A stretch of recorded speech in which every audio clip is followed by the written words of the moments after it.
Assalamualaikum warahmatullahi wabarakatuh. Alhamdulillah. Bismillahirrahmanirrahim. La yasukul khairu illallah. Bismillahirrahmanirrahim. La yasukul su'a illallah. Bismillahirrahmanirrahim. Maka amin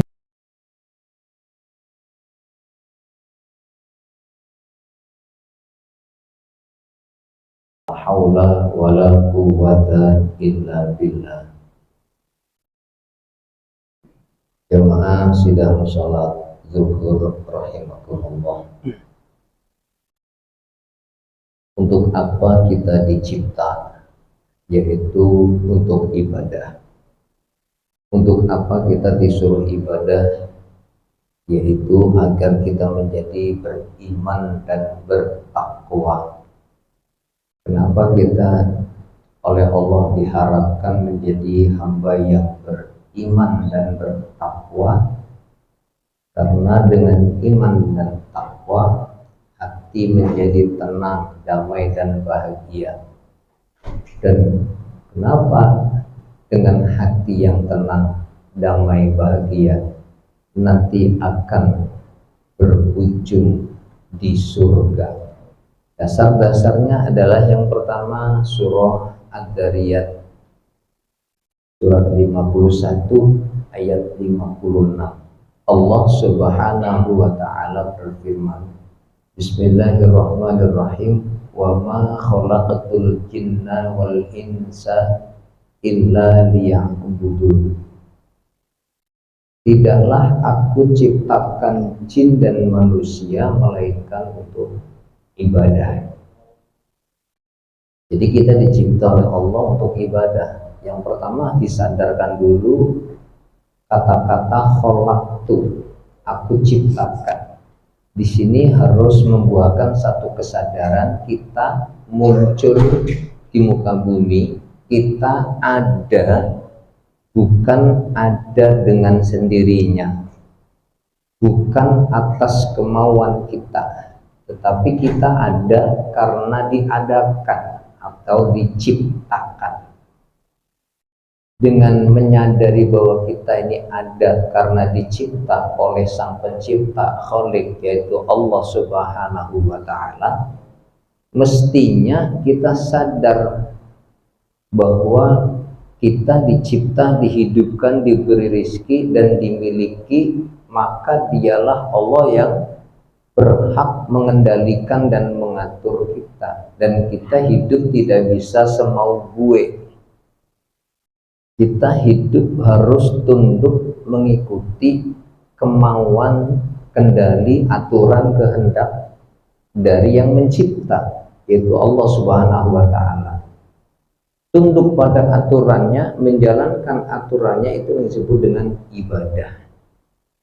Ibadah tidak akan muncul, ibadah tidak akan berjalan, ibadah tidak akan benar kalau seseorang tidak menyadari bahwa dirinya adalah hamba daripada yang mencipta untuk diibadahi.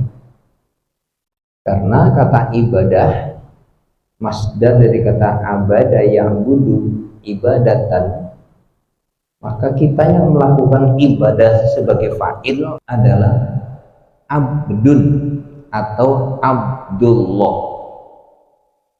Orang yang ibadah harus menyadari diri bahwa saya adalah hamba Allah. Persoalannya kata-kata hamba Allah di Indonesia terlalu murah. Di antaranya orang ketika menitipkan sedekah seringkali mengatakan tulis saja deh hamba Allah. Seolah dia mengatakan saya malu kalau dia tulis namanya, takut ketahuan orang, takut ria. Tulis saja hamba Allah biar enggak ria. Sebenarnya ria tidak ria bukan karena nama itu disebut. Walaupun namanya tidak disebut, kalau di hati berharap diketahui orang, walau paling tidak diketahui oleh pengurus atau panitia yang menerima, berharap diketahui, berharap dipuji, berhadap diceritakan kepada orang lain, itu juga sudah riya walaupun namanya tidak disebut. Atau ketika disebutkan hamba Allah oleh DKM misalnya dalam hati, nah itu saya, itu dalam hati itu sedekah saya itu yang gede, itu sudah masuk riya. Sebaliknya, walaupun namanya disebut, kalau di hati yang nyebut atas kemauan DKM, tapi di hati tidak ada berharap dipuji, disebut-sebut, disanjung-sanjung, tidak merasa bangga diri, ya tidak masalah. Karena letak riya atau ikhlas adanya di hati, bukan pada penyebutan nama, bukan pada penulisan. Sebaliknya, berisiko besar ketika seseorang mengatakan nggak usah ditulis nama, cukup hamba Allah. Persoalannya adalah menyematkan diri dengan kata hamba Allah ada sebuah konsekuensi besar. Benarkah kita sudah menjadikan diri ini hamba Allah? Hamba Allah itu pure di dalam hati ini, kecintaannya totalitas kepada Allah, bukan kepada selain Allah. Artinya cinta tertinggi di hati kita adalah Allah, ketundukan ketaatan tertinggi adalah kepada Allah. Oke, mungkin secara lahirnya kita sudah melakukan sholat fisik kita dengan gerakan dan bacaan. Begitu juga mungkin puasa dan selainnya seperti wudhu dan seterusnya. Pertanyaannya adalah, ada orang yang sholat, sedekah, berpuasa, berhaji dan berumroh, ternyata di hatinya yang dicintai, ditakuti dan diharap itu bukan Allah.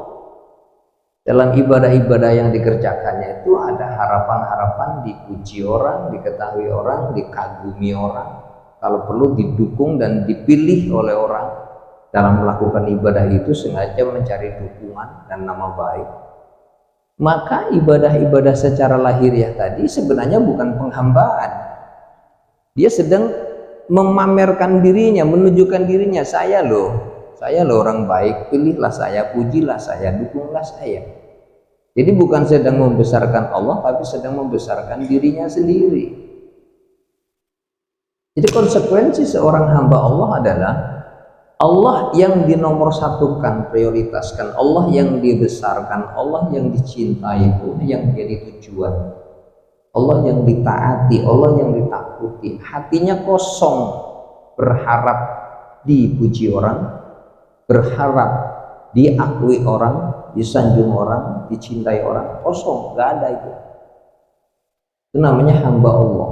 Jadi sadar saya ini dicipta Allah, dihidupkan Allah, tidak ada muncul dengan sendirinya, diberi rizki oleh Allah, makanya saya wajib tunduk patuh kepada Allah. Itulah hamba Allah. Ibadah itu ya melakukan apapun semata-mata hanya ingin mentaati aturannya. Untuk bisa mentaati aturannya, maka harus sadar dan harus tahu, harus paham bahwa yang dikerjakannya itu benar, ada ilmunya, dipahami, ada perintahnya. Berarti harus mengetahui dasar-dasar, dalil-dalil ilmu tentang pekerjaan itu, baik itu sholat, wudhu, kerja, rumah tangga, dan seterusnya, bahwa hal itu memang diperintah, tahu dasar dalil dan hukumnya. Atau bertanyalah kepada yang tahu, atau membaca. Lalu yang kedua, mengetahui cara-cara, kaifiat teknisnya, dan mengerjakannya tidak ada harapan apapun kecuali mendapatkan ridho Allah. Nah, itulah yang disebut dengan ibadah. Kalau ibadah sudah benar, sadar kita dicipta Allah, hanya patuh kepada Allah, hanya cari ridho Allah, maka la'allakum tattaqun. Surat Al-Baqarah ayat 21. Ya ayyuhan nasu ubudu rabbakum alladzi khalaqakum walladzina min qablikum la'allakum tattaqun. Hai manusia, beribadahlah kau kepada Tuhan yang menciptakan kamu, yang memberi rizki kepada kamu, yang berhak, yang memiliki kamu dan berhak mengatur kamu, dan juga menciptakan orang sebelum kamu, la'allakum tattaqun, agar dengan ibadah itu kamu menjadi orang yang takwa atau beriman. Jadi ibadah yang benar buahnya takwa, iman. ibadah yang tidak benar, maka tidak berbuah iman, tidak berbuah takwa. Nanti iman dan takwa ada ekses positif yang besar di dalam jiwa persoalannya. Ada orang yang ibadah tidak berbuah iman, tidak berbuah takwa, yang nanti efek itu tidak didapat. Apa efek yang didapat dari iman dan takwa? Ketenangan batin. Muncul sebuah pertanyaan pada diri kita masing-masing. Sudahkah perilaku-perilaku hidup kita, ibadah-ibadah yang kita lakukan, karena perilaku yang benar semuanya kalau niatnya benar juga ibadah. Sudahkah perilaku kita bernilai ibadah, dan sudahkah ibadah kita membuahkan ketenangan hidup? Bahasa lainnya, sudahkah hidup kita tenang? Kalau hidup ini belum tenang, artinya perilaku-perilaku kehidupan yang kita jalani, kepingan-kepingan episode hidup yang kita lalui, belum bernilai ibadah, belum menjadikan iman. Kerja harus bernilai ibadah dan menjadikan iman. Rumah tangga harus bernilai ibadah dan menjadikan iman. Berteman, bersahabat harus bernilai ibadah dan menjadikan iman. Kalau semua aktivitas kita ini ibadah dan menjadikan iman, maka hidup kita relatif secara keseluruhan menjadi tenang. Kalau dalam aktivitas hidup ini justru yang muncul adalah keributan, masalah, kegelisahan, kekecewaan, penderitaan, kemarahan, maka ketahuilah bahwa aktivitas-aktivitas yang kita lakukan itu belum diniati ibadah, belum diniati taat kepada Allah, yang tidak berbuah kepada iman. Karena buah iman akan menjadikan ketenangan. Huwallazi anzala sakinata fi qulubil mu'minin. Surat 48 ayat 4. Dialah Allah yang menurunkan dan memasukkan ketenangan di dalam hati orang yang beriman. Orang beriman, Allah memberikan keberkahan di dalam hatinya berupa ketenangan hidup. Dipuji ya tenang, dicela ya tenang, diakui ya tenang, gak diakui ya tenang, disapa tenang, gak disapa ya tenang. Karena prinsip hidup orang beriman bukan senang ketika disapa, dibaiki, ditanya. Ketenangannya hidup orang beriman adalah saat dirinya bisa mentaati perintah Allah. Ada orang bodoh ya kita ajari, itu bentuk ketaatan kepada Allah. Ada orang pinter ya kita belajar kepadanya, itu bentuk ketaatan kepada Allah. Ada orang kaya ya kita kerja kepada dia dengan disiplin dan jujur, itu bentuk ketaatan kepada Allah. Ada orang miskin ya kita santuni dengan penuh kasih sayang, itu bentuk ketaatan kepada Allah. Artinya semua peristiwa di sekitar kita hanyalah semua ketetapan dan kejadian yang dihadirkan oleh Allah untuk menguji kepatuhan ketaatan kita. Semua yang kita lakukan hanya wujud ketaatan saja. Kenapa kamu menikah? Ya menikah perintah Allah. Lalu kemudian setelah menikah, ya saya menafkahi istri, itu perintah Allah. Saya mendidik istri, itu perintah Allah. Saya menyayangi istri, yaitu perintah Allah. Saya bersahabat, saling tolong menolong, saling ingat mengingatkan, yaitu perintah Allah. Semua itu hanya wujud bentuk ketaatan kepada Allah. Itu yang namanya ibadah. Setelah taat, meyakini betul saya dilihat Allah dan diberi ganjaran oleh Allah berupa ampunan, rahmat, dan surga. Gak masalah orang memuji, orang menyela, gak masalah, tenang. Orang mau menunjuk saya, tidak menunjuk saya, mau diangkat atau tidak diangkat saya, dipilih atau tidak dipilih saya, nggak masalah. Hidup bukan untuk itu, hidup hanya untuk mengabdi kepada Allah. Mau saya jadi pemimpin, mau saya jadi rakyat, mau saya jadi orang kaya, mau jadi orang miskin, mau saya pintar atau tidak pintar, yang penting semua potensi itu kita gunakan untuk mentaati perintah Allah. Apa perintah Allah kepada orang kaya? Apa perintah Allah kepada orang miskin? Apa perintah Allah kepada pemimpin? Apa perintah Allah kepada rakyat? Itu yang harus kita tanamkan di dalam hati, bukan memikirkan kewajiban orang lain, pikirkan kewajiban kita. Setelah kita sadar dicipta oleh Allah, Setelah kita sadar dihidupkan dan diberikan rezeki oleh Allah, kemudian untuk mengabdi kepada Allah, lalu menjadi iman menjadi tenang, maka kita akan bahagia. Surat Al-Fajr surat 89 ayat 27 sampai ayat 30. Ya ayyatuhan nafsul mutmainnah irji'i ila rabbiki radiyatan mardiyah wadkhuli fi ibadi wadkhuli jannati. Wahai jiwa yang tenang. Jiwa yang tenang, jiwanya siapa? Mukmin. Siapa mukmin? Orang yang ibadah kepada Allah. Apa itu ibadah kepada Allah? Mentaati perintah Allah dengan semua fasilitas yang telah diberikan oleh Allah, dan menyadari bahwa semua fasilitas itu adalah pemberian dan amanah dari Allah, dan kita dicipta oleh Allah. Saya adalah hamba Allah yang wajib tunduk kepadanya.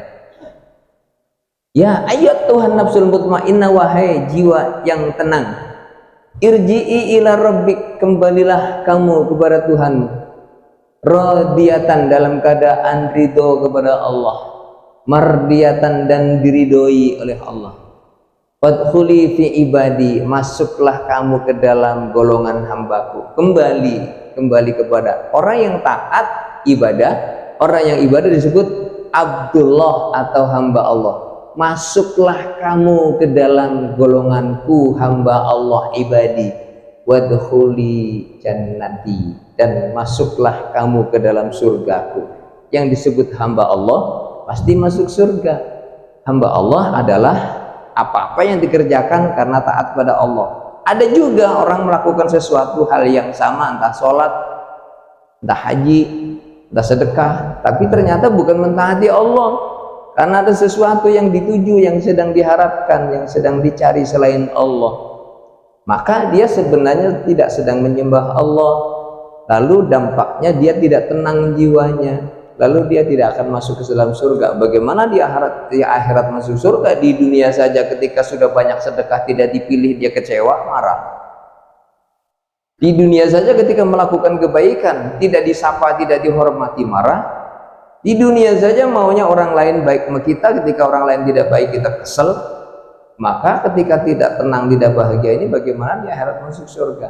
Jadi sebelum kita masuk surga, ciptakanlah surga di dalam hati kita dengan ketenangan, yaitu caranya saya adalah hamba Allah, wajib tunduk patuh kepada Allah, tidak ada yang saya cari kecuali ridha Allah, dan semua fasilitas hidup ini adalah titipan Allah yang harus saya gunakan untuk berbakti kepadanya. Adapun semua hal yang ada di sekitar saya adalah wujud kekuasaan Allah, wujud keadilan Allah, wujud kasih sayang Allah, dan harus saya gunakan sebagai alat untuk mendekat dan mengabdi kepada Allah. Semoga Allah memberikan kita hidayah, rahmat dan berkahnya.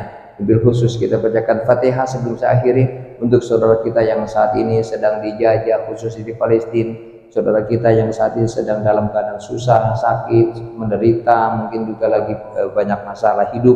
Mudah-mudahan Allah angkat masalahnya, Allah angkat penyakitnya yang sedang dijajah, Allah tolong, Allah lindungi, Allah menangkan.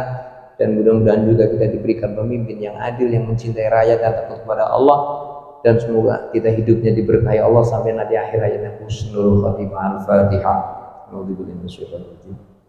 Bismillahirrahmanirrahim. Alhamdulillahirabbil alamin.